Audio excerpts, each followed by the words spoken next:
सीतापुर गांव में श्याम नाम का एक किसान रहता था। उसके दो बेटे थे, रवि और किशन। दोनों अपने परिवार से बहुत प्यार करते थे, लेकिन थोड़े आलसी और अपनी मन मर्जी के मालिक थे। दोनों अपनी माँ के लाडले थे। एक दिन, रवि किशन, कहाँ हो तुम दोनों? रवि किशन, अरे कहाँ हो तुम दोनों? अरे भाग्यवान, तुम ही बता दो कहाँ है दोनों? वो घड़ी देखो और बताओ कितना बज रहा है? 11 बज रहे हैं। हाँ, तो अभी मेरे दोनों बच्चे सो रहे हैं। अभी 1 घंटे बाद उठेंगे। तुम खुद तो उठती नहीं जल्दी, और ऊपर से उन दोनों को भी वही सिखा रखा है। लेकिन मैं ऐसा नहीं होने दूंगा। अभी देखो मैं इनको कैसे उठाता हूँ। आज इनको नहीं छोड़ूंगा मैं। हाँ,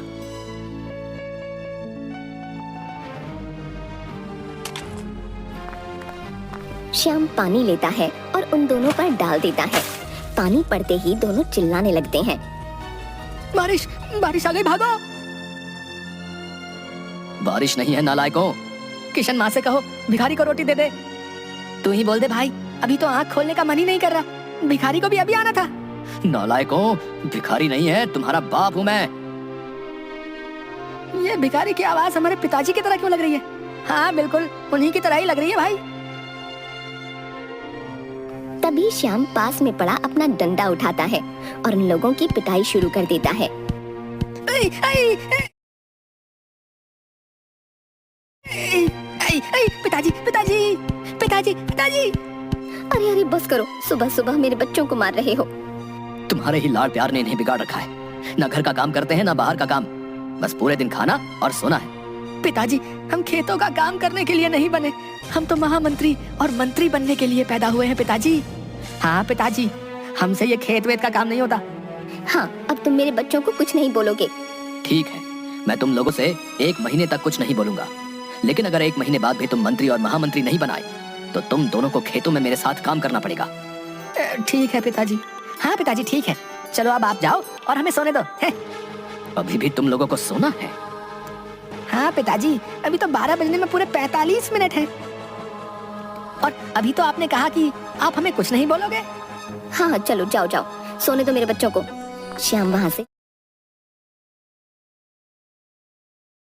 चला जाता है और वे दोनों दोबारा सो जाते हैं। थोड़ी देर बाद दोनों उठते हैं। उठ गए नवाब साहब? जाओ खाना खिलाओ अपने इन लाडलों को। सब खाना खाने बैठ जाते हैं। खाना खाने के बाद श्याम खेतों पर चला जाता है और किशन, रवि दोनों जंगल की तरफ घूमने के लिए बाहर चले जाते हैं और एक जगह पर बैठ जाते हैं। किशन, हमने पिताजी से कह तो दिया कि हम महामंत्री और मंत्री बनेंगे, लेकिन कैसे? अरे रवि, तू इतना परेशान क्यों हो रहा है? कोई ना कोई तरकीब तो निकालेंगे ही। वे दोनों यही सोचते रहते कि क्या करें। थोड़ी देर बाद, महामंत्री और मंत्री बनने के लिए हमें सबसे पहले महल के अंदर पहुंचना होगा और महाराज को अपने बारे में बताना होगा। तो देर किस बात की है, चलते हैं। दोनों राजा के महल में जाते हैं। कौन हो तुम दोनों? महाराज, हम इसी गांव में रहते हैं। महाराज, हम दोनों को काम चाहिए।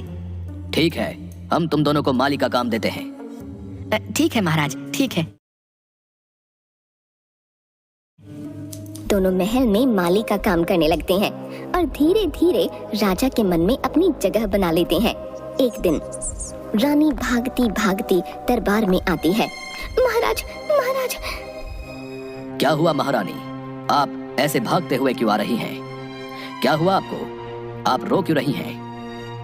महाराज, हमारा सबसे प्रिय हार चोरी हो गया, जो हमारी माँ ने हमें दिया था। उनकी वही आखिरी निशानी थी हमारे पास। हमें वो हार चाहिए।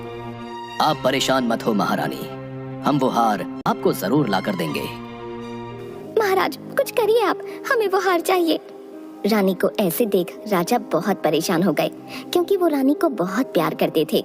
उन्होंने वो हार खोजने के लिए नगर में घोषणा करवाई। सुनो सुनो सुनो, जो भी महारानी को उनका प्रिय हार ला कर देगा, महाराज उसे मनचाहा इनाम देंगे। सुनो सुनो सुनो। घोषणा को सुनकर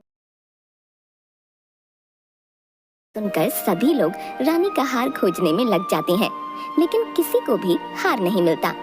कई दिन ऐसे ही गुजर गए और रानी दुखी रहने लगी।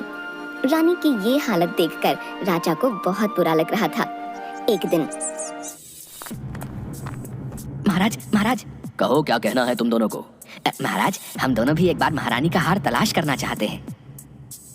नहीं नहीं, अब हमें आस मत दिलाओ। हमें पता है वो हार नहीं मिलेगा। महाराज, हमें एक मौका तो दीजिए। मेरे भाई एक ज्योतिषी हैं और वो इतने दिन से नक्षत्रों की गणना कर रहा था। आज अमावस्या की रात है, वो पूरी रात ध्यान करेगा और विद्या से पता करेगा कि महारानी का हार कहाँ है। अगर ऐसा ही था तो तुमने पहले क्यों नहीं ढूंढा? वो महाराज, हम दोनों चाहते थे कि गांव वालों को भी मौका मिलना चाहिए ना। ठीक है, दिया तुम्हें एक मौका, लेकिन अगर तुम दोनों वो हार नहीं लाए तो तुम दोनों को फांसी की सजा दी जाएगी। महाराज, मेरा भाई इस गांव से दूर पहाड़ी पर अकेला ध्यान करेगा ताकि चांद का प्रभाव कम ना हो, और कल तक आपको वो हार लाकर देंगे। बस आप हमारा वहाँ रुकने का इंतजाम करवा दीजिए। और हाँ महाराज, वहाँ कोई ना आए। ठीक है ठीक है। महाराज, मैं उस चोर के बहुत करीब तक पहुँच गया हूँ। हाँ। अच्छा अच्छा, ठीक है। राजा उन दोनों के लिए वहाँ एक तंबू गड़वा देते हैं और वे दोनों वहाँ चले जाते हैं। वहाँ पहुंचकर हमने महाराज को कह तो दिया कि हम हार को वापस ले आएंगे, लेकिन लाएंगे कैसे? तू परेशान मत हो, बस देखता जा और उस चौकी पर बैठ जा। वो बैठ जाता है। तभी वहाँ एक बूढ़ी औरत आती है। बूढ़ी औरत मन में सोचते हुए, मुझे लगता है ये महाराज के सामने मेरा राज बता ही देंगे। मुझे इनसे माफी मांग लेनी चाहिए। ओम चंद्राय नमः, ओम चंद्राय नमः, ओम चंद्राय नमः। बेटा बेटा, मुझे माफ कर दो। मैं रानी की दासी हूँ। मैंने ही उनका हार चुराया है। तुम ये बात राजा को मत बताना। अगर तुमने बताया तो मुझे महल से निकाल दिया जाएगा।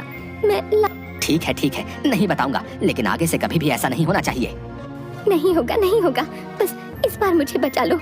अच्छा ठीक है, अब जल्दी से बताओ वो हार कहाँ है? ये रहा वो हार, ये रहा।